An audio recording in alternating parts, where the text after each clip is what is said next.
G Telugu debate. నా పేరు సందీప్. ఇక పంచాయతీ ఎన్నికల గెలుపుతో జోష్ మీద ఉన్న సీఎం రేవంత్ రెడ్డి 2029 అసెంబ్లీ ఎన్నికల్లోనూ అదే రిజల్ట్ రిపీట్ అవుతాయని ధీమా వ్యక్తం చేస్తున్నారు. తన 2 ఏళ్ల పాలనకు పంచాయతీ తీర్పే రెఫరెండం అన్నారు. బీజేపీ బీఆర్ఎస్ లు కలిసి పోటీ చేసినా ఓడిపోయాయన్నారు. అయితే 30 నుంచి 40% పంచాయతీలు గెలిచామన్నారు బీఆర్ఎస్ నేత హరీష్ రావు. ఎన్నికల్లో అధికార కాంగ్రెస్ కు ప్రజలు బుద్ధి చెప్పారన్నారు. ఇంతకీ పంచాయతీల్లో గెలుపు ఎవరిది? కాంగ్రెస్ బీఆర్ఎస్ నేతల కామెంట్స్ ను ఎలా చూడాలి? ఇదే అంశంపై ఈరోజు డిబేట్ లో చర్చిద్దాం. డిబేట్ లో మనతో పాటు పాల్గొంటున్నారు డాక్టర్ జయరాం గారు, అనలిస్ట్, అదేవిధంగా వెంకట్ గారు కాంగ్రెస్ నుంచి, అదేవిధంగా పావని గౌడ్ గారు బీఆర్ఎస్ నుంచి. ముందుగా జయరాం గారు, good morning. Very good morning Sandeep.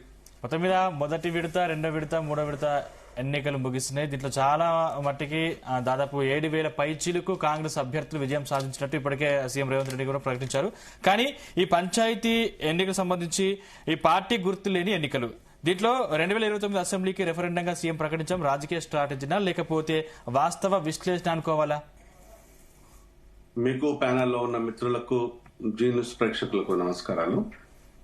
అంటే ఇక్కడ మనం గమనించాల్సింది ఏంటంటే, పంచాయతీ ఎలక్షన్ లోపల పార్టీలకు అతీతంగా పర్సనల్ గా పర్సన్స్ ని ఎలక్ట్ చేసుకోవడంలో, సెలెక్ట్ చేసుకోవడం లోపల, సో ముఖ్యంగా తెలంగాణ జిల్లా లోపల అంతా వాయు వరుసలతోనే ఉంటాయి. అన్న, తమ్ముడు, అక్క, చెల్లి, బావ, ఇట్లాంటి సంబంధాలు ఎక్కువగా ఉంటాయి. సో ఎవరైనా మనం మాట్లాడితే అన్న అని మాట్లాడుతుంటాం, తమ్ముడు అని మాట్లాడుతుంటాం, అక్క అని మాట్లాడుతుంటాం, బావ అని మాట్లాడుతాం. అంటే ఇట్లాంటి కలుపుగోలుతనం ఎవరి లోపలైతే ఎక్కువగా ఉంటుందో, ఎవరైతే ప్రజలకు దగ్గరగా ఉంటుందో, ఎవరైతే ప్రజా సమస్యలపైన స్పందిస్తారో వాళ్ళ ఫేస్ వాల్యూ. సో అందుకోసమే పార్టీ జెండా గుర్తులు పెద్దగా ఏమి ఉండవు, వాటి ఇన్ఫ్లుయెన్స్ కూడా పెద్దగా ఏమి ఉండదు ప్రజల లోపల. ఇక్కడ ఓన్లీ పర్సన్ మీనే డిపెండ్ అయి ఉంటుంది, పర్సన్ కు సంబంధించిన అంశాల మీదే డిపెండ్ ఉంటుంది. కొన్ని సందర్భాల్లో మనము ఖమ్మంలో గాని ఇక్కడ గాని కొంతమంది ఉద్యోగాలు, ఒక పోలీస్ ఎస్ఐ కూడా తన ఉద్యోగాన్ని రిజైన్ చేసి వెళ్లి కంటెస్ట్ చేస్తే పాప ఆయన ఓడిపోయారు. సో ఇట్లా అంటే ప్రజల్లో ఉండే వ్యక్తులు, ఇంకొక దగ్గర ఓ సాఫ్ట్వేర్ ఇంజనీర్, ఇంకొక దగ్గర ఒక రీసెర్చ్ స్టేషన్ గణపూర్లో రీసెర్చ్ స్కాలర్, ఇట్లా చాలా మంది అంటే ప్రజలకు దగ్గరగా ఉండకుండా ఉన్నతమైన చదువులు చదివి ఉన్నతమైన ఉద్యోగాలు చేసుకుంటూ కూడా ప్రజలకు దూరంగా ఉండే వాళ్ళను సో చాలా సింపుల్ గా పక్కన పెట్టేశారు. ఇట్లా అంటే ఇక్కడ వాళ్ళకు ప్రజలు దగ్గరగా ఉండి ప్రజల వాళ్ళతోనే కలిసి జీవించే వాళ్ళకి ఎక్కువ ప్రయారిటీ ఇస్తారు. ఇది మనం చూస్తున్న విషయం. సో అది సర్వసాధారణంగా మనం గమనిస్తున్న విషయం. కానీ ఇక్కడ ఏదైతే రేవంత్ 7,000 పైసలకు గెలిచామో, సో 7,000 గెలిచామని అనుకుంటూ సంబరాలు చేసుకుంటున్నారో, గెలిచిన ప్రతి క్యాండిడేట్ కి నా హృదయపూర్వక కంగ్రాచులేషన్స్. ఏ పార్టీలకు అతీతంగా లేకపోతే మద్దతుదారులకు అతీతంగా ఎవరికైనా కూడా నా హార్టీ కంగ్రాచులేషన్స్. ఇక్కడ రేవంత్ చెప్తున్న విధానం ఏంటంటే, మేము ప్రజల లోపల మాకు తీసుకునే నిర్ణయాలు, ప్రజల లోపల మేము తీసుకునే అంశాలు ప్రజలు అంగీకరించి ఆశీర్వదించారు అని అంటున్నాడు. Okay, good. అది నిజంగా అదే అయితే సంతోషం. సో పార్టీకి అంతకంటే బలం ఇంకోటి లేదు, నాయకుడికి అంతకంటే కూడా ఆశీర్వాదం ఇంకోటి కాదు. దీన్ని ఎవరైనా యాక్సెప్ట్ చేయాల్సిందే. కానీ అది వాస్తవం కాదు.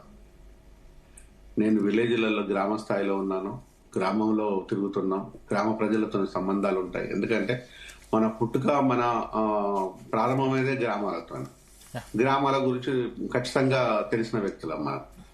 సో అది నిజాలు కావు.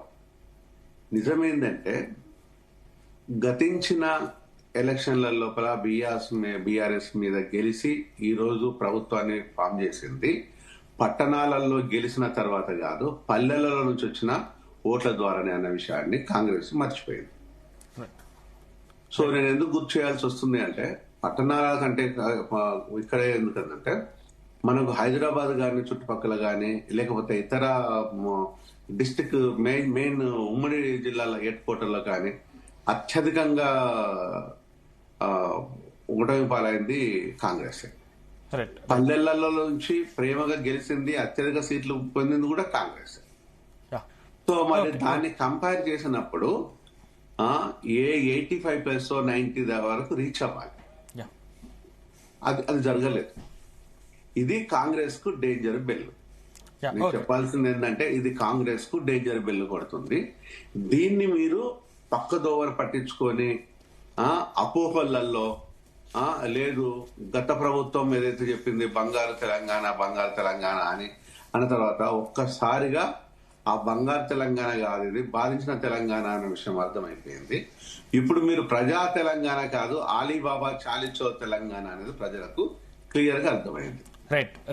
ఇది 1 minute సందీప్, 1 minute. ఇది ప్రజా తెలంగాణ కాదు, ఆలీబాబా చాలిచో అన్న తెలంగాణ అనే విషయం అర్థమైపోయింది. అంటే దోసుకోవడం సరాసరి, ఈ ప్రభుత్వాలు ఏది మారినా కూడా దోసుకోవడం ఆగుతలేదు. అది ఆగకపోవడం వల్లనే ఈరోజు బీఆర్ఎస్ కు దెబ్బపడింది. ఇప్పుడు దోసుకోవడం నిరంతర ప్రక్రియ. 2 సంవత్సరాలలో ఈరోజు ఆల్కహాల్ విపరీతమైన అమ్మకాలు ఉన్నాయి, అమ్మకాలకు అయిపోయింది, విపరీతమైన ఆల్కహాల్ పంపిణీ జరిగింది. 75,000 కోట్లకు పైచీలకు, ఇది నేను చెప్పాలనుకున్నది, 75,000 కోట్ల పైచీలకు ఈరోజు ఆల్కహాల్ దందా జరుగుతుంది. ఇది ఓన్లీ లెక్కల ప్రకారం అఫీషియల్ గా. అన్అఫీషియల్ గా ఇంకొక 75,000 కోట్లైనా ఆశ్చర్యపోవచ్చు. ఆ లెక్కలు నేను ఖచ్చితంగా చెప్తాను ఇప్పుడు ఈ లైవ్ లో. సో అంటే ఇంత దారుణంగా ఉంటే నా మొగుడు చచ్చిపోయినందుకు ఓట్లు వేసిన అనుకోవాలా, నా తమ్ముడు చచ్చిపోయినందుకు ఓట్లు వేసిన అనుకోవాలా, నా అక్క చనిపోయినందుక, చెల్లెలు చనిపోయిన, ఇట్లా వాళ్ళ భర్తలు చనిపోయినందుక, ఇలా చెప్పుకుంటూ పోతూ ఉంటే ప్రతి కుటుంబం లోపల, ప్రతి విలేజ్ లోపల నెలకొకరుగా చచ్చిపోతున్నారు. 12,702 కాన్స్టిట్యున్సీలు, సర్పంచ్ కాన్స్టిట్యున్సీలు ఏవైతే ఉన్నాయో ఆ సర్పంచ్ గ్రామ పంచాయతీలలో ప్రతి ఒక్కరు చచ్చిపోతుండే. ఈ రోజు అత్యధికంగా చచ్చిపోతున్నది తెలంగాణలోనే అనే విషయాన్ని గుర్తుపెట్టుకోకుండా లేదు మేము గొప్పగా పాలిస్తున్నామంటే దానికి కావాల్సిన ప్రతిఫలాన్ని కూడా అందుకుంటారనేది నేను సలహా ఇస్తున్నాను. దీన్ని లేదు మేము ఇంకా గొప్పగానే ఉంటున్నాం ప్రజల తెలంగాణ అంటే మాత్రం ఇది ప్రజల తెలంగాణ కాదు, రెడ్డి తెలంగాణ. ఇంకా చెప్పాలంటే కాంగ్రెస్ లో నాయకుల తెలంగాణ, దోపిడీదారుల తెలంగాణగా మారుతుందని ప్రజలు నా బూతులు తిరుగుతున్నారు. దాన్ని ఒకసారి చెక్ చేసుకోండి. రైట్. వెంకట్ గారు good morning. Good morning sir. మొత్తం మీద జరామ్ గారు చెప్పినట్టు అంటే నిజంగా అంటే గ్రామ స్థాయిలో ఎలా ఉంటుందంటే వావి వరుసలతో పోలుస్తారు. అంటే బాబా బామ్మారి లేకపోతే అన్న తమ్ముడు ఇలా చూసి ఓట్లేస్తారు తప్పించి ఎన్నికల గుర్తులు అసలు పార్టీకి సంబంధించి గుర్తులు ఉండవు వీటిలో. అంటే మీది ఇది గెలుపు కాదు అనేది జరామ్ గారు స్పష్టం చేస్తున్నారు. ఏం చెప్తారు? సందీప్ గారు, మీకు ప్యానల్ పెద్దలకు నమస్కారం. ఈ పార్టీలో ప్రధాన పార్టీలు టికెట్ ఇచ్చేటప్పుడు అయితే వాయు వరుసలు చూసి అయితే ఇవ్వరు సందీప్ గారు. సో అసెంబ్లీ ఎన్నికలు వేరు, గ్రామ స్థాయి 100% వేరు. మనం అందరం గ్రామ స్థాయి నుంచి వచ్చిన వాళ్ళమే, ప్యానల్లో పెద్దలు కూడా గ్రామ స్థాయి నుంచి వచ్చిన వాళ్ళే. సో ఇక్కడ విషయం ఏమవుతుందంటే గెలుపుకు రాళ్ళు ఎవరైతే ఉన్నారో ఏది గ్రామానికి అందుబాటులో ఉండి మంచి చేసే వాళ్ళనే చూస్ చేసుకుంటారు. సరే, పార్టీ బీఆర్ఎస్ అయినా చూస్ చేసుకుంటుంది, కాంగ్రెస్ అయినా చూస్ చేసుకుంటుంది, లేకపోతే బీజేపీ అయినా చూస్ చేసుకుంటుంది. అయితే ఇక్కడ ప్రధానంగా ఒకటైతే అర్థం చేసుకోవాలి, జూబ్లీహిల్స్ ఉప ఎన్నికల తర్వాత మేము అర్బన్ ప్రజల మనసును గెలుచుకున్నాం. ఇప్పుడు ఏది పంచాయతీ ఎలక్షన్ తర్వాత మేము 66 స్థానాలు గెలిచి ఈరోజు రూరల్ ప్రజలు కూడా మనసు గెలుచుకున్నాం. ఆల్రెడీ 2023లో ఈ జనరల్ ఎలక్షన్లో గెలుచుకున్నప్పటికీ కూడా ఈ 2 సంవత్సరాల కాల పరిమితిలో బీఆర్ఎస్ చేసిన విమర్శలు కానీ వీటిని కానీ దాటుకుంటూ ఈరోజు ప్రజలు ఏదైతే ప్రజాపాలనలో వాళ్ళు పొందిన ఫలాలను కానీ అది సంక్షేమ రూపంలో కానీ అభివృద్ధి రూపంలో కానీ వాళ్ళ దగ్గర నుండి చూశారు. కాబట్టి ఈరోజు మాకు ఇంత మ్యాండేట్ ఇచ్చిన సందర్భం ఉండే. సో జూబ్లీహిల్స్ ఉప ఎన్నికల్లో కూడా కేటీఆర్ గారు అనుండే ఇది మాకు రిఫరెండం అని, అంటే మేము ఓడిపోతే మేము నిజంగా ఫెయిల్యూర్ అన్నట్టు ఉండే. కానీ వాళ్ళు నిజంగా ఓడిపోయారు, దాన్ని వాళ్ళు అంగీకరించలేకపోయారు. అదేవిధంగా మీరు చూడండి పంచాయతీరాజ్ ఎలక్షన్ లో కూడా సర్పంచ్ ఎలక్షన్స్ లో నిన్న రేవంత్ రెడ్డి గారు కూడా మీకు 2029లో మాకు రిఫరెండం అని చెప్తున్నారు. కానీ ఇక్కడ పార్టీ పరంగా జరిగిన ఎన్నికలను అసెంబ్లీ ఫలితాలకు ఎలా లింక్ చేస్తారు? ఇక్కడ నేను ఒకటే చెప్తున్నా సందీప్ గారు, అసలు ఇప్పుడు మనం రియాలిటీ మాట్లాడుకుందాం. ఎంత ఇప్పుడు ఉంగరం గుర్తో కత్తెర గుర్తో లేకపోతే వేరే గుర్తులు వచ్చినా కూడా 100% పార్టీ ఓరియంటేషన్తోనే జరుగుతుంది. 100% అక్కడ ఉన్న మాజీ ఎమ్మెల్యేనో లేకపోతే ప్రజాప్రతినిధులు 100% దాంట్లో ఏది ఇన్వాల్వ్ అయి ఉంటారు. ఆ గుర్తులు, ఆ పోస్టర్స్ కానీ మనం ఏదైతే మనం గోడ కతికిచ్చే పోస్టర్ కూడా ఆ ప్రధాన పార్టీలకు సంబంధించిన ఎవరైతే ఉన్నారో ఆ పెద్దల ఫోటోలో అక్కడ ప్రోటోకాల్ ప్రకారం వేసుకుంటారు. ఇవన్నీ చాలా దగ్గరుండి మేము చూసినాం సందీప్ గారు. సో ఇక్కడ విషయం ఏమవుతుందంటే మీరు చూడండి, తెలంగాణ రాష్ట్రంలో ప్రతి జిల్లాలో కాంగ్రెస్ పార్టీ రూరల్ లెవెల్లో చాలా స్ట్రాంగ్గా ఉంది అని నిరూపించుకోవడానికి ఇది ఒక మంచి ఇది. రేపు రాబోయే ఎంపీడీసీ జెడ్పీటీ స్థానాల్లో కూడా కాంగ్రెస్ పార్టీ మంచి స్థానాలు కైవసం చేసుకుంటుంది. 2028 ఎలక్షన్స్లో ఇన్ కేసు జమిలీ కాకపోతే 2028 ఎలక్షన్స్లో కూడా జనరల్ ఎలక్షన్లో కూడా కాంగ్రెస్ పార్టీ తిరిగి ప్రభుత్వాన్ని ఏర్పాటు చేసుకోబోతుంది. అయితే మనం అయితే ఒకటి చూడాలి సందీప్ గారు, బీసీ రిజర్వేషన్ విషయంలో కూడా 100% వాళ్ళ రిప్రజెంటేషన్ 52% అయితే ఈసారి జరిగింది. ఏది 10,222 మంది మనం ఏది ఎస్సీ ఎస్టీలు కాకుండా నిలబడితే దాంట్లో దాదాపు 5,125 మంది బీసీలే ఉన్నారు. సో ఉన్నప్పుడు ఆటోమేటిక్గా సగం వాళ్ళే ఉన్నారంటే ఈ 52% వాళ్ళే ఉన్నారంటే అదొక గ్రేట్ మూవే సార్. ఇంకా ఇన్ కేస్ కనుక మీరు పార్టీ పరంగా ఇచ్చారు కేవలం పార్టీ పరంగా మేము ఇచ్చాం. అదేవిధంగా మేము ఏమంటున్నాం అంటే ఇంకా 42% రిజర్వేషన్ కనుక ఇచ్చి ఉంటే మాత్రం 100% దాదాపు 60% వరకు పోయేది. వాళ్ళ రిప్రజెంటేషన్ కూడా ఎక్కువ ఉండేది. కానీ దానికి బీజేపీ సరిగ్గా సహకరించలేకపోవడం వల్ల బిల్లులను ఏది రాష్ట్రపతి గారి దగ్గర, గవర్నర్ గారి దగ్గర ఉండడం వల్ల కూడా మాకు కొంచెం ఇబ్బంది అయింది. కానీ ఏదేమైనప్పటికీ కూడా ఒకటైతే నేను చెప్పగలుగుతా సందీప్ గారు, నేను అంటే గ్రామీణ ప్రాంతం నుంచి వచ్చిన ఒక తండ్రి నుంచి వచ్చిన వ్యక్తిగా చెప్తున్నా, ఒక గ్రామ ప్రధాన పౌరుడిగా ఉండాల్సిన సర్పంచ్ని అడ్డమైన పనులు వాళ్ళ చేత చేయించి బిల్లులన్నీ అడ్డంగా ఆపి వాళ్ళ చేత చాలా ఇబ్బంది పడ్డ సందర్భాలు ఉండే, అప్పుల పాలైన సందర్భాలు ఉండే. నిన్న గౌరవ్ కేటీఆర్ గారు కూడా అదే విషయాన్ని ఒప్పుకున్నారు కదా. ఏమని మేము బిల్లులు ఆపడం వల్ల వాళ్ళని అప్పుల పాలు చేయడం వల్ల మాకు కొంచెం మద్దతు దొరకలేదన్న విషయం అయితే చెప్పారు. ఇది 100% వాస్తవం సందీప్ గారు. కాంగ్రెస్ ప్రభుత్వం వచ్చిన తర్వాత ఇంతవరకు ఎలక్షన్ జరగలే. ఇన్ కేసు అంతకుముందు సర్పంచులు ఎవరైతే ఉన్నారో వాళ్ళ చేత శ్మశానం కానీ గ్రామ స్థాయిలో కూడా అంటే మేము మా ప్రభుత్వంలో ట్రాక్టర్లు ఇచ్చినా కూడా వాటికి డీజిల్ పోసే కనీస లేదని చెప్పేసి బీఆర్ఎస్ నేతలు చెప్తున్నారు కదా. సందీప్ గారు, గ్రామ పంచాయతీలు 2 రకాలుగా ఉంటాయి సందీప్ గారు.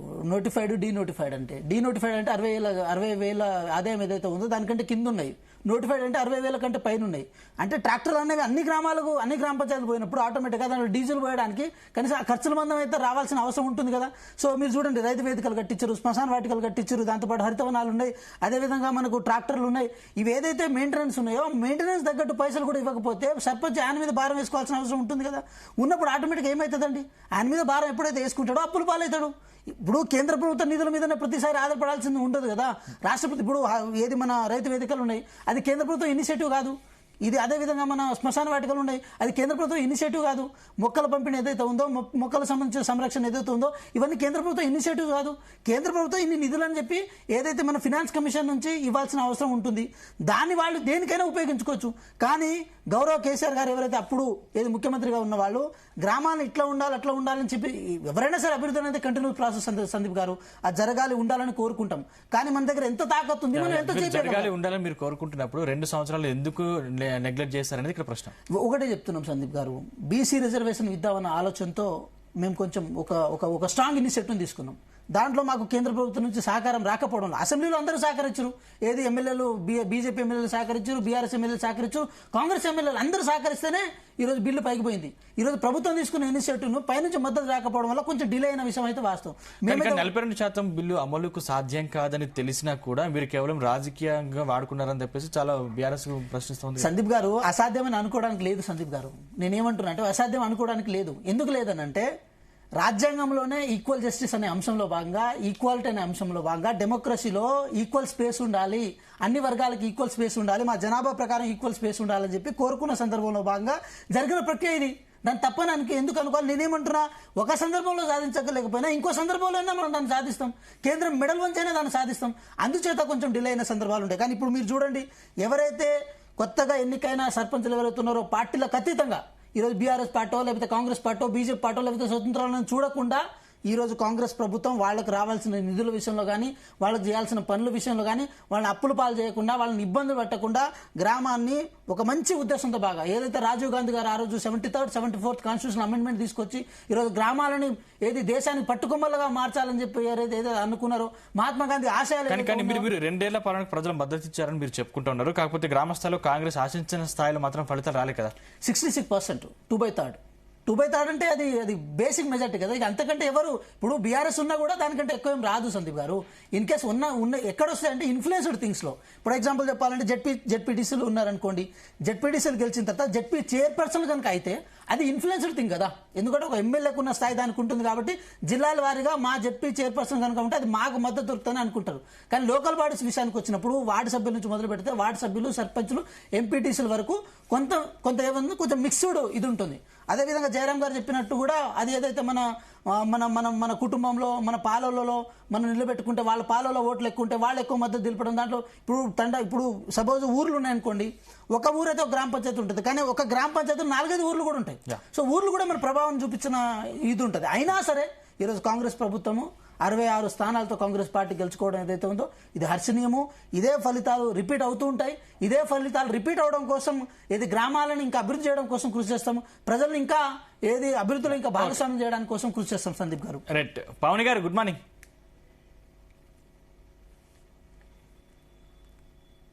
సందీప్ గారు, గుడ్ మార్నింగ్.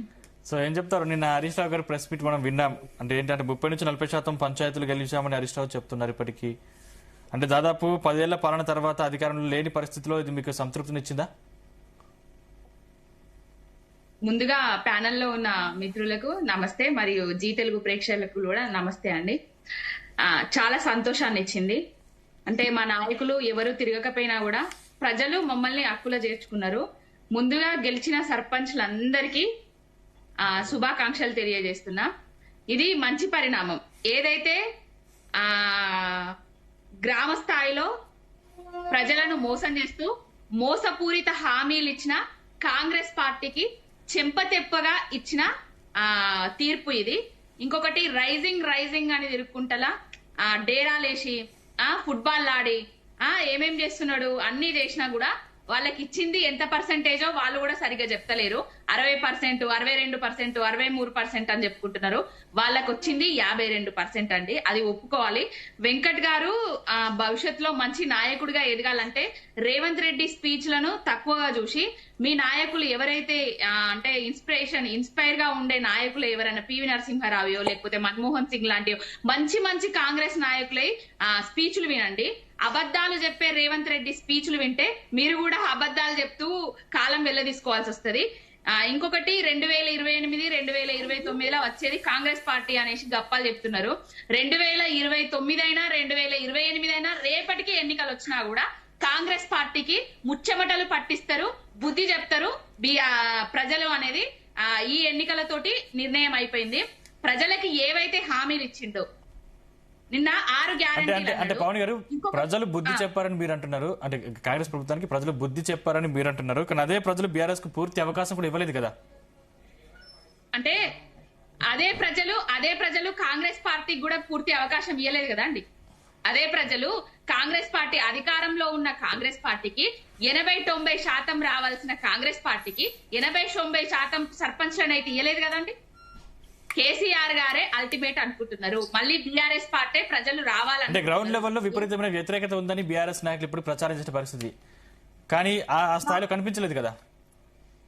నాకు అర్థం కాలేదు ఏంటంటే గ్రౌండ్ లెవెల్లో కాంగ్రెస్ కు విపరీతమైన విమర్శలు ఉన్నాయి. గ్రౌండ్ లెవెల్లో అసలు ఎక్కడ కూడా అభివృద్ధి పనులు చేయట్లేదని బీఆర్ఎస్ పదే చెప్తూ వస్తుంది. అయినా ఇప్పటికీ కాంగ్రెస్ కే పట్టం కట్టారు ప్రజలు. అంటే ఈ చరిత్రలో ఏ ముఖ్యమంత్రి కూడా సర్పంచ్ ఎన్నికలలో సభలు పెట్టుకొని ప్రచారం చేసింది లేదండి. అది మన రేవంత్ రెడ్డి గారికే దక్కుతుంది. ప్రతి దగ్గర విజయోత్సవ సభలను పెట్టుకున్నాడు. ఆయన సభలు పెట్టడం వల్ల కూడా కొంచెం జనాలు ఏదో చేస్తాడు అనుకున్నారు కావచ్చు. అంతే తప్ప ఆ విజయోత్సవ సభలు అనేవి వాళ్ళకు అట్టర్ ఫ్లాప్ సభలుగా మిగిలిపోయినాయి. ఇందాక వెంకట్ గారు ఒకటి చెప్పిండ్రు, మేము సర్పంచ్ ఎన్నికలలో బీసీలకు ఎన్నో % ఇచ్చినామని చెప్పారు. అసలు వాళ్ళు ఇచ్చిన పర్సెంట్ 17%. వాళ్ళు ఏ పర్సెంటేజ్ ఇచ్చి ఎక్కడెక్కడ బీసీలను పెట్టిండ్రో ఒకసారి వాళ్ళు చెప్పాలి. వాళ్ళు అసలు బీసీలకు అన్యాయం చేసిండ్రు, ఎస్సీలకు అన్యాయం చేసిండ్రు, ఎస్టీలకు అన్యాయం చేసిండ్రు, ప్రతి ఒక్క వర్గానికి అన్యాయం చేసి ఇప్పుడు 2 ఏళ్ళు అయినా కూడా వీళ్లకు ఎలక్షన్లు పెట్టలేకపోతే కోర్టు మొట్టికాయలు వేసింది కాబట్టి ఇప్పుడు ఎలక్షన్లు పెట్టిన తర్వాత కూడా ప్రజలు కర్రు కాల్చి వాత పెట్టిండ్రు. ఇంకొకటి 3 లక్షల కోట్ల అప్పులు చేసిండండి. 3 లక్షల కోట్ల అప్పులు చేసి 3 సార్ల రైతు బంధును ఎగ్గొట్టినందుకు ప్రజలు మంచిగా బుద్ధి చెప్పిండ్రు. ఇంకొకటి జెడ్పీటీసీ ఎంపీటీసీ ఎన్నికలను కూడా వీళ్ళు రేపు నిర్వహించలేరు, భయపడుతున్నారు. నిన్న రేవంత్ రెడ్డి ప్రెస్ మీట్ విన్న తర్వాత ఎవరైనా సర్పంచ్ ఎన్నికలు ముగిసిన తర్వాత వాళ్ళ టీపీసీసీ అధ్యక్షులు ఉన్నారో ఆయన వచ్చి ప్రెస్ మీట్ పెడతారు. కానీ రేవంత్ రెడ్డి వచ్చి దాని మీద ప్రెస్ మీట్ పెట్టిండంటేనే ఆయన భయపడ్డట్టు. అందులో కేటీఆర్ గారు, హరీష్ రావు గారు నామజపం తప్ప ఇదివరకు ప్రెస్ మీట్లు పెడితేనేమో కేసీఆర్ గారిని ఎద్దేవా చేసే మాటలో ఏదో ఒకటి మాట్లాడేటోడు. కానీ ఈసారి ప్రెస్ మీట్ పెట్టి కేటీఆర్, హరీష్ రావు మీద మధ్య విభేదాలు ఉన్నాయి, వాళ్ళిద్దరికి పడతలేదు అనేసి వాళ్ళ మధ్యలో కుంపటి పెట్టే రాజకీయాలు చేస్తున్నాడు. అంతే తప్ప ప్రజలు మేమిచ్చిన గ్యారంటీలను నెరవేర్చినాము అది అని చెప్తున్నాడు. ఏ గ్యారంటీలు నెరవేర్చినని ఇంకొక 6 గ్యారంటీలు కాదు 7వ గ్యారంటీలు కూడా నెరవేర్చినట్ట. ఏంటంట అంటే ప్రజాస్వామ్యమును స్వేచ్ఛ అట. ప్రజాస్వామ్యమా? విద్వాంసము గ్యారంటీని నెరవేర్చుకుంటా ప్రజాస్వామ్యాన్ని కూనీ చేస్తూ రాజ్యాంగాన్ని కూనీ చేస్తున్నారు మీరు. స్పీకర్ గారి చేతిలో కూడా నోటి ద్వారా కూడా అబద్ధాలను చెప్పిస్తున్నారు మీరు. స్పీకర్ గారు కూడా కాంగ్రెస్ పార్టీ నాయకుడి లాగా వ్యవహరించి మొన్న ఎవరైతే ఎమ్మెల్యేలకు కండువాలు కప్పుకున్నాడో ఆ కండువాలు కప్పిన ఎమ్మెల్యేలు కూడా పిల్లలు అమ్ముకుంటున్నారు, చిన్నప్పుడు ఏదో పిల్లలు అమ్ముకునేటోళ్ళము అది ఇది అనేసి మాట్లాడింది.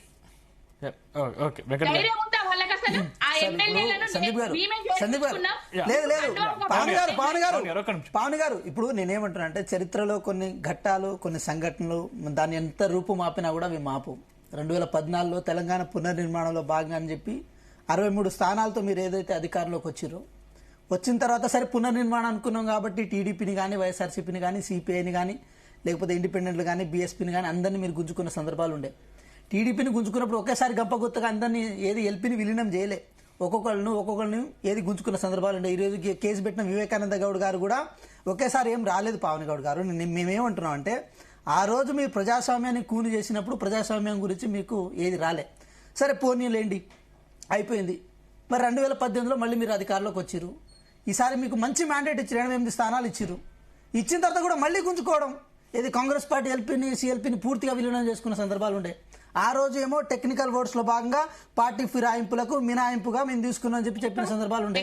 టిట్ ఫర్ టాట్ పవన్ గారు టిట్ ఫర్ టాట్ కుక్క కాటుకు చెప్పు దెబ్బ. పవన్ గారు కుక్క కాటుకు చెప్పు దెబ్బ. ఇది ఎందుకు కుక్క కాటుకు చెప్పు దెబ్బ అంటున్నంటే ప్రజాస్వామ్యాన్ని కూని చేసి కనీసం ఎంతోంత కమ్యూనిస్టు పార్టీలు ఏదైతే ఉన్నాయో అవి డెమోక్రటిక్ స్పేస్ లో భాగంగా పౌర హక్కుల కోసం కొట్లాడే కమ్యూనిస్టు పార్టీలు ఏదైతే దేవరకొండ ఎమ్మెల్యే రమావత్ రవీంద్ర నాయక్ ఆయన్ని కూడా మీరు తీసుకొని ఈరోజు తెలంగాణ రాష్ట్రంలో ప్రజాస్వామ్యం లేకుండా చేసే సందర్భాలు ఉండే.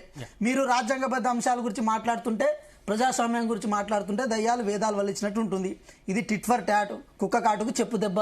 అందుకోసమే ఈ రోజు అన్ని జరుగుతున్నాయి. మేము ఒకటే అంటున్నాం ఇప్పుడు కూడా చెప్తున్నాం.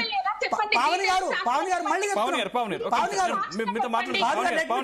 ఇప్పుడు నేనేమంటా అంటే పవన్ గారు మీ మీద నాకు అపారమైన గౌరవంతో మీరు మాట్లాడేటప్పుడు నేను ఒక్క మాట కూడా మాట్లాడలే.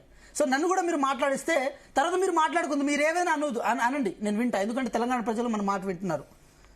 సార్ సందీప్ గారు ఒక విషయం నేను ఏం చెప్తున్నా అంటే ఏది మొన్న ఎవరైతే ఎమ్మెల్యేలు వచ్చిర్రో ఎమ్మెల్యేలు ప్రభుత్వంతో పాటు కలిసి వచ్చిరని మేము నమ్ముతున్నాం.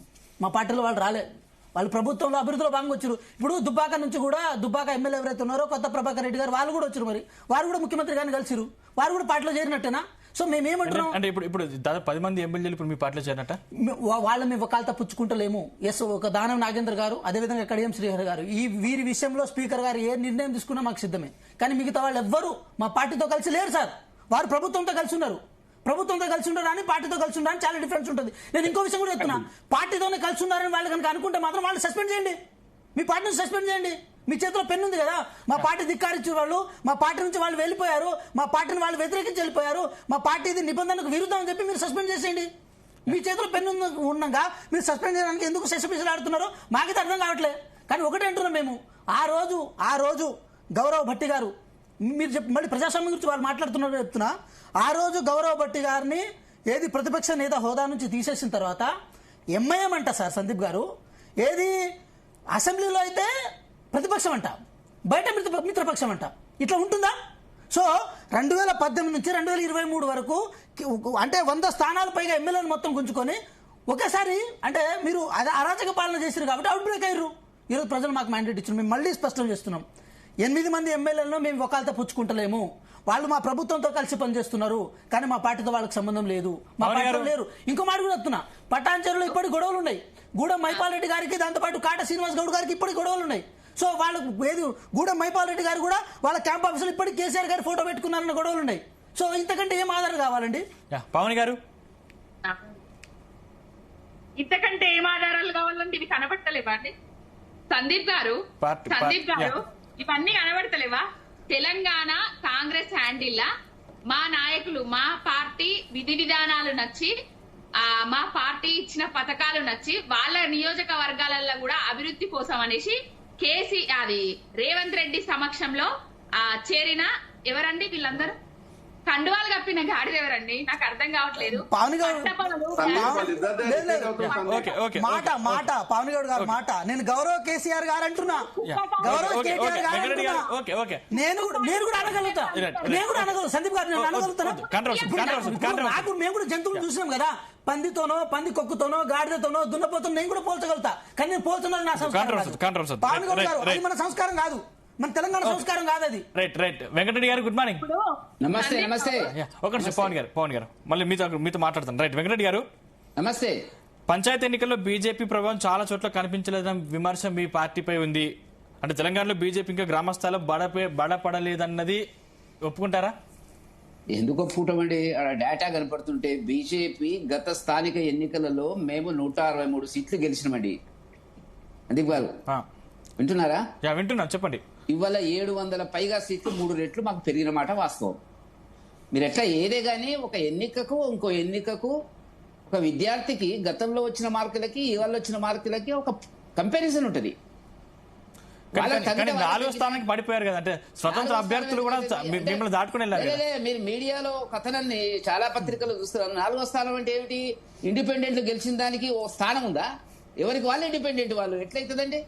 మేము చెప్తున్నటువంటిది మీరు రికార్డ్ చేసుకోండి. 163 మేము ఎన్నడూ కూడా స్థానిక ఎన్నికల లోపల బలంగా మేము పోటీ చేయలేదు, ఆ పద్ధతిలో మేము లేవన్నది మా గౌరవ అధ్యక్షుడు రామచంద్రరావు గారు ప్రెస్ మీట్ లో నేను కూడా పక్క కూర్చున్నారు చెప్పడం జరిగింది. మేము ఎప్పుడు కూడా సీరియస్ గా తీసుకోలేదు, ఇప్పుడు కూడా మనం కూడా సీరియస్ గా తీసుకోలేదు. ప్రజలు అక్కడ స్థానికంగా ఉండేటువంటి బీజేపీ నాయకులు నిర్ణయించిన ప్రకారంగా 700 పైగా సీట్లు మాకు వచ్చినవి. అన్ని పార్టీల కంటే కూడా కాంగ్రెస్ కంటే బీఆర్ఎస్ కంటే కూడా మాలో గ్రోత్ ఎక్కువ ఉంది అనేటువంటి విషయాన్ని మీరు గమనించవలసింది. కానీ మేము 4వ స్థానంలోకి వెళ్ళాము, మేము ఎక్కడ ఉన్నాము అనేటువంటిది కాదు. వల్ల చాలా ప్రాంతాల లోపల మేము 700 సీట్లు మాకు బాగా ఎక్కువ వచ్చినాయి, అందరికంటే ఎక్కువ వచ్చినాయి. పర్సెంటేజ్ ఎవరికి తగ్గినాయని వాళ్ళు చూసుకోవాలి, ఎవరికి పెరిగినాయని వాళ్ళు. కానీ వెంకటరెడ్డి గారు, అంటే లోక్సభ ఎన్నికల్లో బలంగా పోటీ చేసినటువంటి మీ పార్టీ అంటే పంచాయతీ స్థాయిలో ఎందుకు అదే ప్రభావం చూపలేకపోయింది? ఎగ్జాక్ట్లీ, మంచి ప్రశ్న. ఈ ప్రశ్న ఎవరు అడుగుతారా, ఏ మీడియాలో అడుగుతారా అని 3 రోజుల నుంచి చూస్తున్నా, ఎవరు అడగడం లేదు. మీరు ఆ జోన్ లోకి వచ్చినారు. నెంబర్ 1, మేము గెలిచినటువంటి పార్లమెంట్ సీట్లు మల్కాజీ గెలిచినాం, హైదరాబాద్ కు దగ్గర, చేవెళ్ళ గెలిచినాం, హైదరాబాద్ దగ్గర, కిషన్ రెడ్డి గారు గెలిచినారు, పట్టణ నగరంలోనే ఆయన ఉన్నటువంటిది. ఈ 3 సీట్లలో ఎన్నికలు జరిగినాయండి.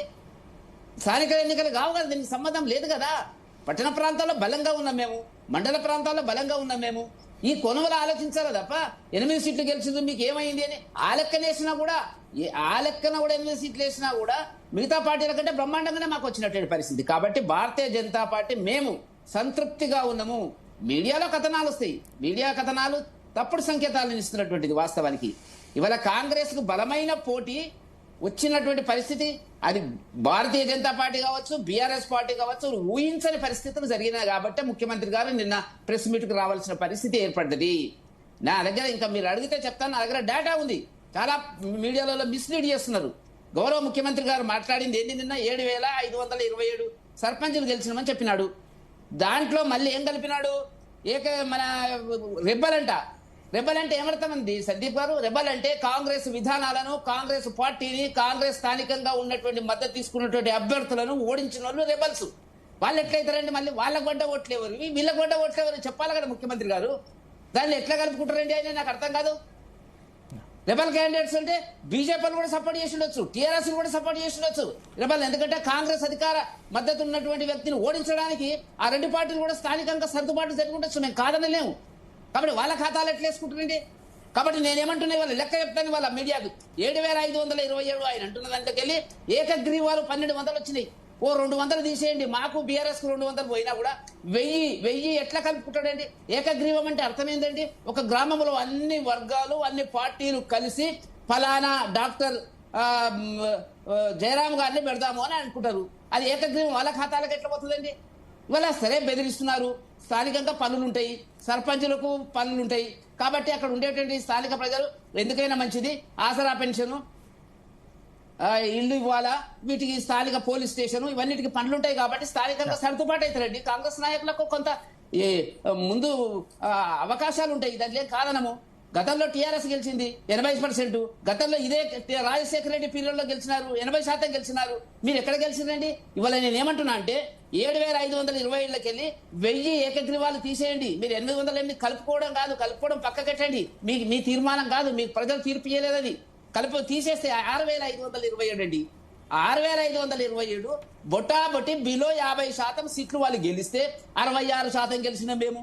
50% మీరు 75% రావాలా? మీరు 80% అని టార్గెట్ పోయినారు, 90% అని టార్గెట్ పెట్టుకున్నారు. ఎక్కడ పోయి నేను అడుగుతున్నాను ఇవాళ నేను.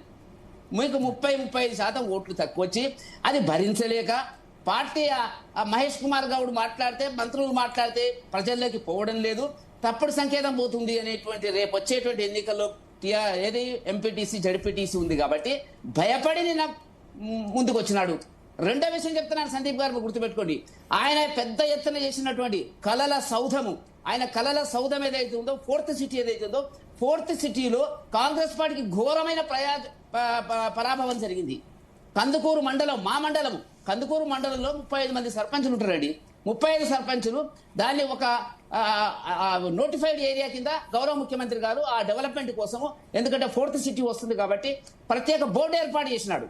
35 సర్పంచ్ లోపల భారతీయ జనతా పార్టీ అత్యధికంగా 12 గెలిచింది, టిఆర్ఎస్ పార్టీ 10 గెలిచింది, కాంగ్రెస్ కూడా 10 గెలిచింది. ముగ్గురు ఎవరైతే ఉన్నారో వాళ్ళు ఇండిపెండెంట్లు. అంటే 10 సీట్లు 35లకు వెళ్ళి 10 మాట్లాడతారు. డాక్టర్ సాబ్ నన్ను మాట్లాడి మధ్యలో ఎందుకు వస్తున్నారు మీరు? మాట్లాడని, నాకు స్వేచ్ఛ ఉంది కదా మాట్లాడండి. రేవంత్ రెడ్డి గారు స్వేచ్ఛ ఇచ్చిన అంటున్నాడు కదా, 7వ స్వేచ్ఛ ఇచ్చిన అంటున్నాడు కదా, మాట్లాడియండి.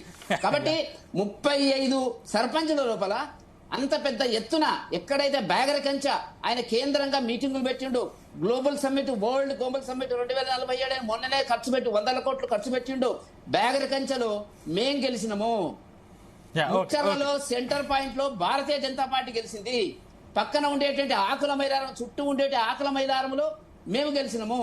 పక్కనే మీటింగ్ పెట్టినటువంటి మీర్ఖాన్పేటలో బీఆర్ఎస్ క్యాండిడేట్ గెలవడం జరిగింది. నేనేమంటున్నా అంటే ఆయనను ఎవరూ నమ్మడం లేదు. అంత పెద్ద ఎత్తున డెవలప్మెంట్ చేస్తాననేటువంటి ప్రాంతంలో రాలేదు.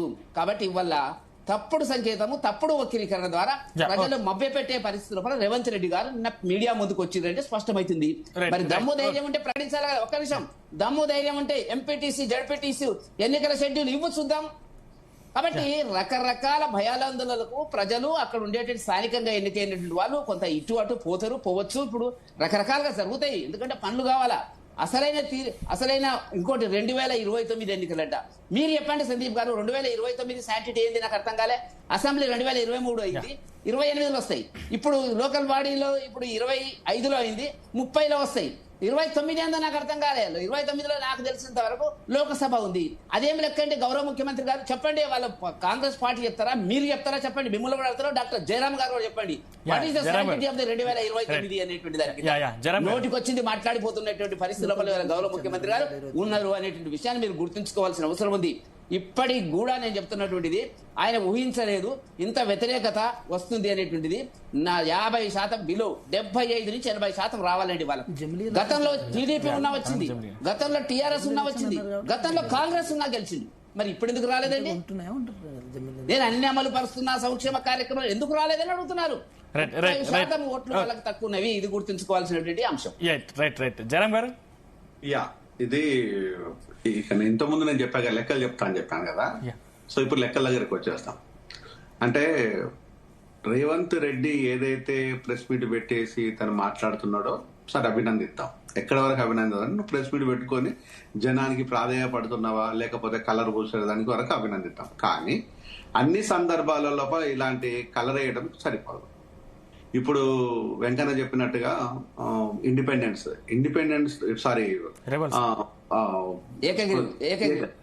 ఏకగ్రీవాలతో ఇండిపెండెంట్లు కూడా యాడ్ చేయాలి. మరి ఇండిపెండెంట్లు గెలిచిన అంశాలను ఎక్కడ వేస్తావు అనేది ఇప్పటివరకు లెక్కలు తేల్తలేవు. ఏకగ్రీవాలు అంటేనే కాన్స్టిట్యూషన్ కూలి చేయడం. అది ఏ పార్టీ అయినా పర్వాలేదు, నా బీజేపీ, నా కాంగ్రెస్, నా BRS, what ever the political party, అది కంప్లీట్గా వ్యతిరేకించాలి. నిజంగా కనుక ఒక పౌరుడు అనుకుంటే, రాజ్యాంగాన్ని గౌరవించే వ్యక్తి అనుకుంటే, నీకు రాజ్యాంగం మీద గౌరవం లేదనే విషయం నాకు తెలుసు రేవంత్. రాజ్యాంగాన్ని గౌరవించినట్టయితే ఫస్ట్ ఇండిపెండెన్స్ ని వ్యతిరేకించాలి. ఎందుకు అంటే నువ్వు వ్యతిరేకించాలి. ఒకవైపు రాజ్యాంగాన్ని పట్టుకొని రాహుల్ దేశమంతా తిరుగుతుంటే, అదే రాజ్యాంగాన్ని మూసి నదిలేసి నువ్వు తొక్కుతున్నావు. మరి దాన్ని ఎట్లా నువ్వు ఒప్పుకుంటారు ప్రజలకు? నువ్వు చెప్పే రాహుల్ గాంధీ మీ అధినాయకత్వం వచ్చేసేమో రాజ్యాంగాన్ని గౌరవం ఇవ్వమంటుంది, నువ్వు రాజ్యాంగాన్ని తొక్కేస్తున్నావు. మరి ఇక్కడ రాజ్యాంగ విలువలు ఏం కాపాడినట్టు ఒక అంశం. మరొక అంశం వచ్చేసి ఇక ప్రాక్టికాలిటీకి వస్తే, ఈరోజు సిటీలో ఉండే సూపర్ స్పెషాలిటీ డాక్టర్ కానీ, హైయర్ డాక్టర్స్ కానీ, కంప్లీట్ డాక్టర్స్ అందరినీ తీసుకుపోయి పెరిఫరీలో వేసింది. పెరిఫరీలో వేస్తే అక్కడ ఇన్ఫ్రాస్ట్రక్చర్ లేదు, మందులు సూదులు అసలే లేవు, అక్కడ సరి అయిన బోధనా వసతులు లేవు, హాస్పిటల్కు సరి అయిన ఇబ్బందులలోనే ఉన్నాయి అన్ని హాస్పిటల్స్. అక్కడ డాక్టర్లు మాత్రమే ఉన్నారు, ప్రయోజనాలు ప్రజలకు అందుతలేవు. మరి దీన్ని ఏం మాట్లాడుకోవాలి? ఇక్కడ గాంధీ, ఉస్మానియా, కాకతీయ మెడికల్ కాలేజ్ అంటే అత్యున్నతమైన మెడికల్ కాలేజీలలో ఇప్పుడు డాక్టర్లు కొరవేర్పడ్డారు. నిన్న కాక మొన్న ఒక నోటిఫికేషన్ ఇచ్చింది గవర్నమెంట్. ఏమని? మేము 2 ఏళ్ల దాకా ఉద్దేశించి నేను తిట్టంగా 2 ఏళ్ల వరకు నిన్నగాక మొన్ననే ఒక నోటిఫికేషన్ ఏమి ఇచ్చిందంటే ఇప్పుడు మీరు పెట్టుకోండి, సిటీకి వస్తారంటే మేము ఆహ్వానం పలుకుతామని చెప్పడం. అంటే నీకు ఏం జరుగుతుందో నీ హెల్త్ మినిస్టర్కు తెలియదు, ప్రజలకు ఏది అవసరం ఉంటుందో నీకు తెలియదు. ప్రజలకు అవసరం అంటే ఆల్కహాల్ ఒక్కటి కాదు, దాన్ని తాగిపిచ్చేసి ఊగిపిచ్చేసి భర్తలను చంపేసి భార్యలను పుస్తలు తాళం లేకుండా చేసేసి ఒంటరి మహిళంగా చేసేసి మేము ఒంటరి మహిళలకు పెన్షన్ ఇస్తామని చెప్పుకోవడం కోసం కదా, అది కూడా నువ్వు ఇవ్వటం లేదు. అంటే ఈరోజు దేన్ని ఉద్దేశించేసి ఇక ఎడ్యుకేషన్ అంటారా? ఎడ్యుకేషన్ నువ్వు చెప్పే 1000 కోట్లు ఉస్మానియా అనేది ఇంతవరకు 1000 రూపాయలు కూడా ట్రాన్స్ఫర్ కాలేదు నాకు తెలిసినంత వరకు. మరి ఆ 1000 రూపాయలు ఏదైనా ట్రాన్స్ఫర్ అయితే ఏదైనా ఒక చిట్టి నాకు వెంకట చూపిస్తే, ఎందుకంటే ఉస్మానియా గత ప్రభుత్వంలో పొద్దాక ఇదే కాంగ్రెస్ విద్యార్థులు అక్కడ లొల్లి చేసి పాపం చాలా ఇబ్బందికరమైన పరిస్థితులు ఎదుర్కొన్నారు. మరి ఈ రోజు మొన్న ఉస్మానియా పోతే అందరినీ గంప కింద కోళ్ళను కంపినట్టుగా కమ్మేసి ఈ రోజు అక్కడ పోయి నువ్వు మాటలు చెప్పి వచ్చినావు. పోలీసు వాళ్ళని లేకుండానే పోతాన్న వ్యక్తివి. అసలు ఈ 1000 కోట్లు ఏమైపోయినాయో తెలియదు. ఈ రోజు నువ్వు ఏ గ్రామీణ స్థాయిలో ఉన్న యూపీఎస్ స్కూల్ కూడా బాగు చేయడం, దానికి తోడు వచ్చేసి ఇంకా మోడల్ స్కూల్స్ అన్నారు. అంటే ఇవన్నీ కళ్ళ ముందు కనబడితే ఓటేస్తానే పిచ్చోడే ఓడున్నాడు. అంటే ఈ రోజు మాయా మాటలు చెప్పుకుంటూ పోతే రేవంత్ తనని తాను బతికించుకోవడం కోసము ఈ రోజు మేకప్ చేసే ప్రోగ్రాం పెట్టుకున్నాడు. ఈ రోజు నీ మంత్రులలో దోపిడీదారులు ఉన్నారంటే నీ మంత్రులు చెప్తారు, బాకీ వాళ్ళు చెప్పట్లేదు. నా బీఆర్ఎస్ నా బీజేపీ చెప్పట్లేదు. మీ మంత్రుల్లో దొంగలు ఉన్నారన్న విషయం బిడ్డగా చెప్తున్నారు. ప్రెస్ మీట్లు పెట్టి వాళ్ళు ఒట్టి కూడా కాదు. ఒక్క నిమిషం సన్నీ ప్లీజ్.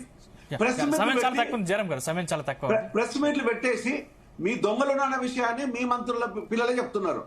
మీ మంత్రుల్లో దోపిడీ చేస్తున్న సొమ్మన ఉంది, మీ మంత్రుల్లో కొట్లాట ఉంది, కులం ఉంది, అహంకారం ఉంది, బలుపు ఉందని జయరాం గారు ఒక విశ్లేషకులుగా ఇవన్నీ ఆధారాలతో మాట్లాడితేనే శాంక్టిటీ ఉంటుంది. జయరాం గారు ఇవన్నీ అంటే చెప్తాడు. ఇంకా అంటే సైంటిఫిక్ గురించి నువ్వు కూడా మాట్లాడుతాడు. ఎట్లా మనం సిగ్గుపడాలి సైంటిఫిక్ గురించి మాట్లాడతామంటే? మీరు సైంటిఫిక్ గా చెప్తే బాగుంటది కదా. బలుపు వేగ్గా చెప్తే ఎట్లుంటది జయరాం గారు? మీరు ఒక అనలిస్ట్ గా, రాజకీయ విశ్లేషకులుగా, ఈ రోజు రేవంత్ కుటుంబానికి పరిమితం అయిపోయింది. ఆ రోజు కులాన్ని కుటుంబాన్ని గురించి మనం అందరం మాట్లాడాం కదా. ఈ రోజు అదే కులం కుటుంబం కదా మరి ఈరోజు దోపిడీ చేసేది, ఈరోజు భూములు కొల్లగొట్టేది. ఆ రోజు ఆ నలుగురు అన్నాం కదా, 40 కుటుంబాలు కదా. దేని గురించి మాట్లాడదాం మనం? నేను ఒక్కసారి వెంకటరెడ్డి గారిని కోట్ చేస్తున్నాను. ఈరోజు ఒక్కటి ఈ అంశాలని పక్కన పెట్టేసి, ఈ అంశాలని పక్కదో పట్టించేసి నిన్నగాక మొన్న గ్లోబల్ సమ్మిట్ అని పెట్టేసి మళ్ళీ ఆంధ్ర నాయకులను తీసుకు ఆంధ్రాలో ఉండే వాళ్ళ మట్టుకొచ్చేసి ఇక్కడ ఉండే సూపర్ స్టార్ హీరోలు, నీకు తెలుసో తెలియదో వెంకట, ఇక్కడ ఉండే సూపర్ స్టార్ మనకు బాలీవుడ్ స్థాయికి ఎదిగిన హీరో జయరాజు ఉన్నాడు, పైడి జయరాజు. ఆయన ఫోటో మీకు గుర్తుకు రాలేదా? సిగ్గు లేకుండా బాలసుబ్రహ్మణ్యం ఫోటో పెట్టేసి అక్కడ భజన చేసుకుంటూ వచ్చిండ్రు.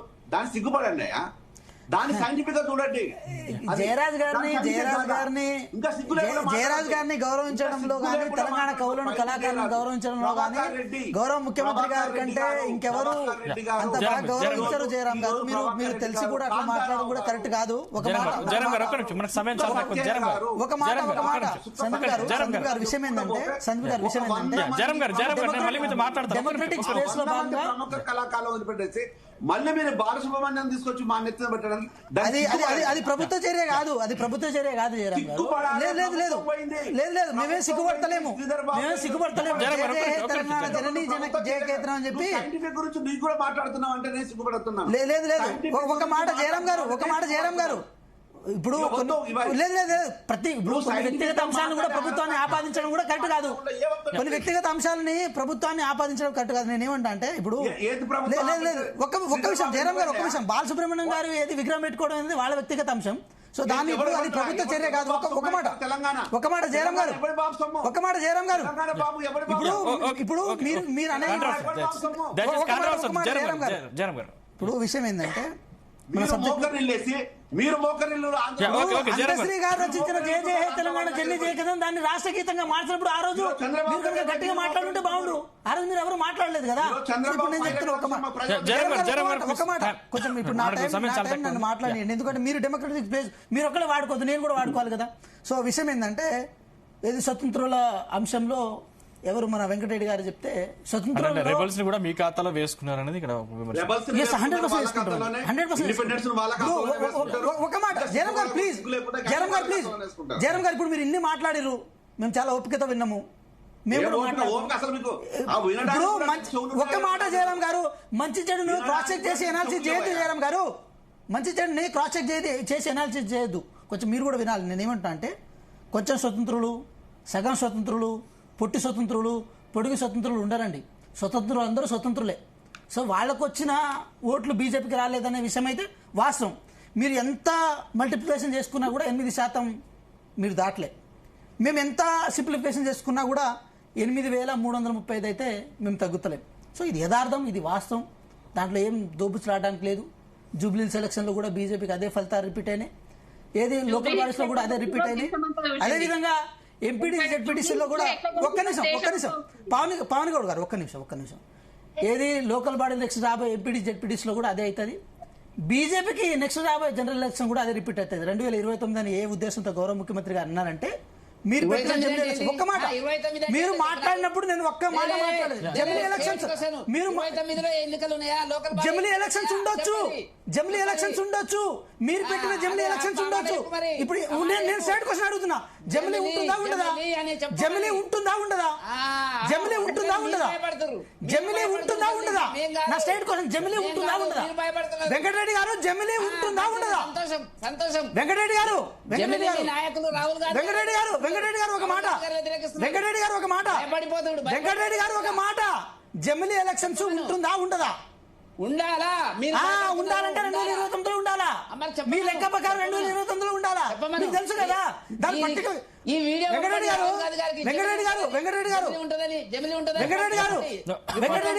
ఒక మాట వినండి. మన నలుగురు ప్యానల్ సభ్యుల్లో వెంకటరెడ్డి గారు అంటే మీరు ఒక్కళ్ళే ఉన్నారు. గంగాపురం వెంకటరెడ్డి గారిని సంబోధించాల్సిన అవసరం లేదు. వెంకటరెడ్డి గారు అంటే మీరు ఒక్కళ్ళే ఉన్నారు. వెంకటనాయక్ అంటే నేను ఒక్కనే ఉన్నా. సో ఈ విషయాల్ని ఒక మేధావిగా మీరు అర్థం చేసుకుంటారు, మేధావులందరూ అర్థం చేసుకుంటారు ఉద్దేశంతో చెప్పినట్టున్నారు.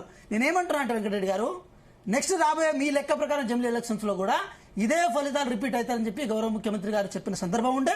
దానికోసం ఇంకా ప్రజల దగ్గర ఇప్పుడు మేము ఉన్నదాన్ని ఏదో మాకు వచ్చినాయి కాబట్టి మేము ఏదో ఇంట్లో కూర్చుంటే సరిపోదు సందీప్ గారు. మేము ఇంకా కష్టపడతాం, ప్రజలకు చేయాల్సింది ఇంకా చేస్తాము.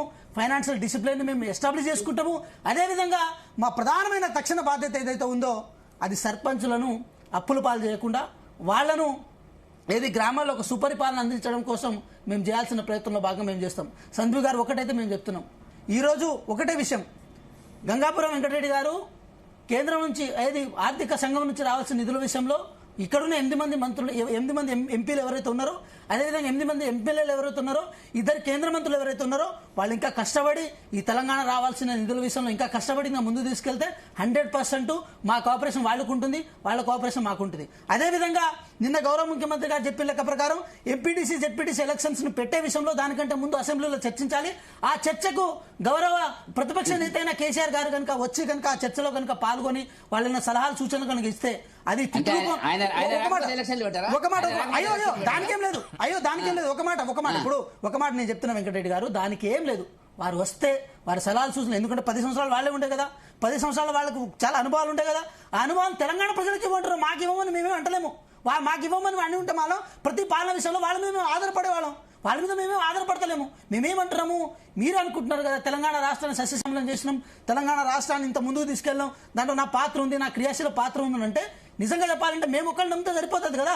తెలంగాణ ప్రజలు కూడా నమ్మాలంటే మీరు ఒకసారి రండి, చర్చించండి, మాట్లాడండి, మీ సలహాలు సూచనలు ఇవ్వండి. ఎందుకంటే 10 సంవత్సరాల పాటు తెలంగాణ ప్రజలు మీకు అవకాశం ఇచ్చిన తర్వాత ఆ కృతజ్ఞతతోనైనా తెలంగాణ ప్రజల పట్ల ఉన్న కృతజ్ఞతతోనైనా మీరు రండి అసెంబ్లీకి అని చెప్పి మేము రిక్వెస్ట్ చేస్తున్నాం. మా కోసం రమ్మని మేము ఏడన్నాం సందీప్ గారు, ప్రజల కోసం రమ్మని అంటున్నాం. ప్రజల కోసం రావడానికి వాళ్ళకి ఏమి ఇబ్బంది ఉంటుంది? పవన్ గారు సందీప్ గారు వస్తారు కానీ ముందుగానైతే ఈ కాంగ్రెస్ పార్టీలకు ఒకటి చెప్తున్నా, ఆల్రెడీ నారెదిగింది. 3 లక్షల కోట్ల అప్పులు చేసిర్రు, 300 కోట్లు పెట్టి డేరాలు వేసిర్రు, 100 కోట్లు పెట్టి ఫుట్బాల్ ఆడిండ్రు. ఆ నాట్లేసే సమయానికన్నా ఆల్రెడీ పొలాలు దున్నుకుంటున్నారు రైతన్నలందరూ. రైతు భరోసా అని చెప్పిర్రు, ఆల్రెడీ 3 రైతు బంధులను ఎగ్గొట్టిర్రు. ఈసారన్నా రైతు బందా లేకపోతే రైతు భరోసానా వేయాలని రైతుల పక్షాన కోరుతున్నా. ఇంకొకటి, నిన్న గురుకుల విద్యార్థులు చనిపోతున్న విషయాన్ని జర్నలిస్టులు మాట్లాడుతుంటే అదే ముఖ్యమంత్రి, అదే విద్యాశాఖ మంత్రి ఎద్దేవా చేస్తూ సమాధానాలు చెప్తున్నారు. అవి పాత న్యూస్లు అని చెప్తున్నారు. పోచంపాడుల లిఖిత 8వ తరగతి చదువుతున్న విద్యార్థి ఫుడ్ పాయిజన్ గురుకులాలల్లా తినడం వల్ల ఆమెకు ఫుడ్ పాయిజన్ అయ్యి చనిపోయింది. మరి ఆమె గత సంవత్సరంలో చనిపోయిందా, 2 సంవత్సరాల కింద చనిపోయిందా, లేకపోతే కాంగ్రెస్ పార్టీ అధికారంలోకి వచ్చిన తర్వాత చనిపోయిందా అనేది వెంకట్ చెప్పాలి. వెంకట్ ఇంకా కూడా రేవంత్ రెడ్డి పాలనను నువ్వేదో ఆహా ఓహో అనుకొని ఊహలల్లా విహరించకు.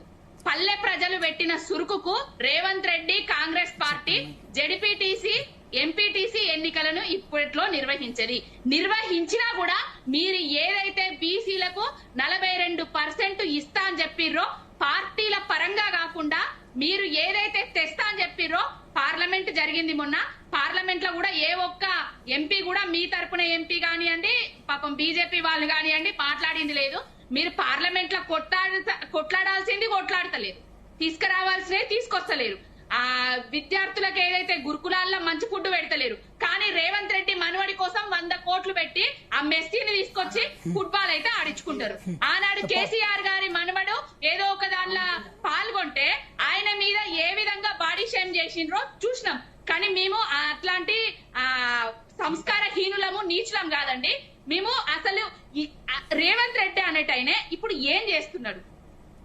90-80% ఢిల్లీకి పోయిండు. ఢిల్లీకి పోయి బీసీల గురించి మాట్లాడిండా ప్రధానమంత్రి గారితో, లేకపోతే తెలంగాణ రావాల్సిన నిధుల గురించి మాట్లాడుతున్నాడా, లేకపోతే ఫుట్బాల్ ఆడడానికే పోతున్నాడా, లేకపోతే ఎవరికైనా కప్పం కట్టడానికి పోతున్నాడా? ఏం చేస్తున్నాడు? పవన్ గారు ఒక్క మాట నేను మిమ్మల్ని అడుగుతా. పవన్ గారు ఒక్క మాట మిమ్మల్ని అడుగుతా. ఒక్కసారి అసెంబ్లీకి రాని వ్యక్తి, ఏది కేవలం బాయికాడే ఉంటున్న వ్యక్తి, అదేవిధంగా ప్రతిపక్ష హోదా ఇచ్చి కూడా 2 సంవత్సరాలు అయినా కూడా ఒక్కసారి ప్రజల తరపున మాట్లాడని వ్యక్తి గురించి మీరే ఒకళ్ళ పుచ్చుకున్నప్పుడు 2 సంవత్సరాలుగా అహర్నిశలు ఒక ముఖ్యమంత్రిగా తెలంగాణ రాష్ట్రానికి మంచిగా చెడుకున్నాం ఒక పెద్ద మనిషి గురించి మేము ఒకళ్ళ పుచ్చుకోవద్దా? ఏం వ్యక్తి గురించి మీరు ఒకళ్ళ పుచ్చుకోవచ్చు, అన్ని చేస్తున్న వ్యక్తుల గురించి మేము ఒకళ్ళ పుచ్చుకోవద్దా? ఓకేనా? సందీప్ గారు ఇప్పటికైనా రైతుల తరపున మాట్లాడుతున్నా, రైతు బంద్ వేయాలి. 3 సార్లు ఎగ్గొట్టిండ్రు, ఆ ఎగ్గొట్టిన పైసలను కూడా వేయాలి. రైతులకు రుణమాఫీ కూడా సరిగ్గా జరగలేదు, ఇంకా 100% వేసినామని వాళ్ళు గప్పా చెప్పుకుంటున్నారు. ఎవరికైతే రుణమాఫీ కాలేదో ఆ రైతులందరికీ రుణమాఫీ చేయాలి. యూరియా కోసం యాపులు తీసుకొస్తారు, మ్యాపులు రైతులకు తెలియదండి. ఇది వరకు యూరియా కష్టాలు లేకుండా కేసీఆర్ గారు పాలించిండ్రు. యూరియా కష్టాలను రైతులకు తీర్చండి. రైతులు పొలాలలో ఉండే రైతులు లైన్లలో నిలబడితే పంటలు ఎలా పండించుకుంటారండి? వెంకరెడ్డి గారు ప్లీజ్ కంక్లూడ్. ఇప్పుడు ఒక్కటండి నేను చెప్పేది, ఇప్పుడు చర్చ అనేటువంటిది నిన్న రేవంత్ రెడ్డి గారు చేసినటువంటి ఏదైతే వక్ర భాష్యం చెప్పిండు ఎన్నికలకు సంబంధించి, వక్ర భాష్యం నేను ఊరికంటే గౌరవ ముఖ్యమంత్రి గారి మీద నాకు నమ్మకం ఉంది, గౌరవం ఉంది. నేనేమంటున్నాను, నిన్నటి పేపర్లు చూడండి సందీప్ గారు, ఆంధ్రజ్యోతి 7093 గెలిచిందని రాసింది కాంగ్రెస్, దక్కన్ క్రానికల్ 7000 అని రాసినారు, దిశ పేపర్ 7491 అని రాసినారు, సాక్షి పేపర్ 7135, రేవంత్ రెడ్డి గారి మీడియా 7527. అంటే ఒక్కొక్క దాని డిఫరెన్స్ 500 సర్పంచ్లు ఎగిరిపోయిందండి. సర్పంచ్లు అంటే ఓ వ్యక్తులానండి ఎగరగొట్టి. ఇప్పుడు నా దృష్టిలోనే ఇంతకుముందు చెప్పినట్టుగా బిలో 50% 6527 కంటే వాళ్ళు ఒక సీటు కూడా ఎక్కువ గెలవలేదు. బిలో 50% లో ఉన్నారు వాళ్ళు. దాన్ని 66% అని రకరకాల లెక్కలు చెప్తున్నారు. అంటే పిచ్చోళ్ళం అనండి, కంటే కొంత చదువుకున్నాం కదా మేము. రెబల్స్ పోటీ ఎవరికైతే అగెనిస్ట్ గా పోటీ చేసిన సందీప్ గారు చెప్పండి. కాంగ్రెస్ మద్దతు ఇచ్చిన అధికార పూర్వకమైన సభ్యులకు వ్యతిరేకంగా పోటీ చేసిన వాళ్ళు కాంగ్రెస్ రెబల్స్. వాళ్ళు గెలిచిండ్రంటే అర్థమైంది కాంగ్రెస్ ను వ్యతిరేకించిండ్రు. మరి వాళ్ళ కొట్ట ఓట్లే ఖాతాలో రావాలా, వీళ్ళ కొట్ల ఓటు ఖాతాలో రావాలా? అందుకనే మీ చేతుల్లో ఉంది కదా, కాంగ్రెస్ కి ఎన్ని ఓట్లు వచ్చినాయి, బీఆర్ఎస్ కి ఎన్ని ఓట్లు వచ్చినాయి, మన బీజేపీకి ఎన్ని ఓట్లు వచ్చినాయి ఇస్తే బాగుండేది కదా ఎలక్షన్ కమిషన్ దగ్గర నుంచి సేకరించి. అది చెప్పలే. కాబట్టి వల్ల ఆయన అనుకుంటున్నట్టుగా పరిస్థితి అట్లా లేదు. పెట్టమనండి, ఇప్పుడు పెట్టడు. ఆయన అతి కష్టం మీద ఏదో ఎన్నికలు పెట్టినాడు. గతంలో రాజశేఖర రెడ్డి గారు ఉన్నదానికి పోల్చుకోవాలా. మధ్యన అంటే టీఆర్ఎస్ ఉంది, సరే 80% వాళ్ళు గెలిచిండ్రు, అధికారంలో ఉన్నారు కాబట్టి అందుకుందాం సర్పంచులు. రాజశేఖర రెడ్డి పీరియడ్లో ఇదే ఆయన చెప్పిన లెక్కలన్నీ గెలిచినారా? 50% గెలిచినారా? కాబట్టి తీవ్రమైన ప్రజా వ్యతిరేకత ప్రభుత్వం మీద, రేవంత్ రెడ్డి గారి పాలన మీద ఉన్నది అనేటువంటిది ప్రజలు మరొకసారి నిరూపించినారు. మీరు చూడండి, మిగతా ఎన్నికలకు వెళ్ళదు. కాబట్టి ఆ కోణంలో ఆలోచించి మనం తప్పులుంటే సరిదిద్దుకోండి. రైతు బంధు ఇవాళ బీఆర్ఎస్ ముందుకు రావడానికి కారణం ఏంటంటే చర్చ అవునన్నా కాదన్నా కూడా రాజకీయాలకు అతీతంగా మాట్లాడుతున్నాను. రైతు బంధు ఇటో అటో వేసినారు వాళ్ళు, సరే వాళ్ళు ఇప్పటికొస్తే ఏం చేశారు, ఇచ్చేవాళ్ళ చేయకపోయి ఉన్నటువంటిది. కాబట్టి తీవ్రమైన వ్యతిరేకత కనపడుతున్నటువంటిది. రైతులు మర్చిపోయినారు ఏది రైతు బంధు అనేటువంటిది. కాబట్టి తీవ్రమైన ప్రజా వ్యతిరేకత ఉన్నది. సరిదిద్దుకుంటే సరే సరే, లేకపోతే 2029 అంటే 2028లో జరగవలసిన అసెంబ్లీ ఎన్నికలు ఇంకో 6 నెలలు పోస్ట్ పోన్ అయితే అని చెప్పి సంతోషపడుతున్నట్టుంది రేవంత్ రెడ్డి గారు. అంతకు ముందు కూడా జమిని రావచ్చు, 29 ఉండాల్సిన అవసరం లేదు, గుర్తుపెట్టుకోండి. రైట్ రైట్ జయరాం గారు ప్లీజ్ కంక్లూడ్. ఒకటి నేను రేవంత్ కి ఇచ్చే సలహా, నేను గత ఒక వారం రోజుల నుంచి ఇదే చెప్తున్నాను రేవంత్ నువ్వు ఏదైతే ఆంధ్ర వలసదారులను మళ్ళీ తీసుకొచ్చి మన నెత్తి మీద పెట్టొద్దు. అలా పెట్టినట్టు అయితే దానికి ప్రతిఫలం కంపల్సరీ అనుభవిస్తావు. ఇక్కడ ఉండే విద్యార్థులను కానీ, ఇక్కడ ఉండే త్యాగాలను, ఇక్కడ ఉండే బిడ్డలను నువ్వు మర్చిపోయి ఈరోజు వెంకయ్య నాయుడు వచ్చి ఇక్కడ మాట్లాడిండు. వెంకయ్య నాయుడుకు చంద్రబాబు నాయుడుకు ఉన్న సంబంధాలు తెలుసు, అది బీజేపీ కూడా తెలుసు. ఇక్కడ చంద్రబాబు ఎందుకు పోయిండో తెలుసు. మేమంతా పిచ్చోళ్ళం కాదు. నువ్వు పిచ్చోడు అయితే అయి ఉండొచ్చు, నువ్వు అమాయకుడు అయితే ఉండొచ్చు, కానీ మేమైతే ఆ ప్రజలైతే చాలా యాక్టివ్ గా ఉంటాం. మాకు ప్రతి ఒక్కడు ఏం చేస్తున్నా మాకు తెలుసు. గ్రౌండ్ రియాలిటీ మేము బతుకుంటున్నాం. కాబట్టి ఈరోజు దోపిడీని నువ్వు తగ్గించుకొని ప్రజల మధ్యలో కనుక ఉన్నట్టు అయితే నెక్స్ట్ ఎలక్షన్ లో కనీసం కాంగ్రెస్ బతుకుతుంది. లేదంటే ఇంకొక 20 సంవత్సరాల వరకు కూడా కాంగ్రెస్ నామరూపాలు లేకుండా పోతున్నది అన్నది నేను కాంగ్రెస్ నాయకత్వానికి విన్నవిస్తున్నాను, అప్పీల్ చేస్తున్నాను. సార్ ఒకటే సార్, ఇప్పుడు వాళ్ళు ఎవరైతే మనకు కొత్తగా వచ్చిన సర్పంచులు ఎవరైతే ఉన్నారో పార్టీలకు అతీతంగా గ్రామాభివృద్ధిలో కీలక పాత్ర పోషించాలి. ప్రజల నుంచి ఏదైతే ప్రభుత్వం నుంచి రావాల్సిన సంక్షేమ రూపంలో కానీ అభివృద్ధి రూపంలో కానీ వాళ్ళకి 100% అందుతుంది. అదేవిధంగా ఏదైతే రాజీవ్ గాంధీ గారి కళ ఏదైతే ఉందో 73rd 74th కాన్స్టిట్యూషన్ అమెండ్మెంట్ ద్వారా పట్టణాలు కానీ ఇది గ్రామీణ ప్రాంతాలు కానీ అభివృద్ధి చెందాలనేది ప్రధానమైన లక్ష్యం. దానికి కాంగ్రెస్ పార్టీ కట్టుబడి ఉంది. దానికోసం ఎంతైనా కృషి చేస్తుంది సార్. పవన్ గారు ప్లీజ్ కంక్లూడ్. ప్రజలు పెట్టిన సుర్కు నుంచి కోలుకొని జల్దీ రైతన్నలకు రైతు బంద్ వేయాలి. ప్లస్ ఇంకోటి గురుకుల విద్యార్థులకు ఫుడ్ మంచిగా పెట్టాలి. రేపు రాబోయే ఎలక్షన్ లో కూడా కర్రు కాల్చి వాత పెడతారు రేవంత్ రెడ్డికి. ఇక మళ్ళా అధికారంలోకి రాబోదు కాంగ్రెస్ పార్టీ జన్మలో కూడా తెలంగాణలో అనేది అందరికీ అర్థమైంది. Right, thank you Pavan Goud garu, Venkatareddy గారు, వెంకట్ గారు, జయరాం గారు, థ్యాంక్ యూ. చర్చలో మాతో పాటు పాల్గొన్నందుకు ధన్యవాదాలు. మొత్తం మీద ఇవి ఈరోజు డిబేట్లోని అంశాలు. చూస్తూనే ఉండండి జీ తెలుగు న్యూస్, నిజం నిక్కచ్చిగా.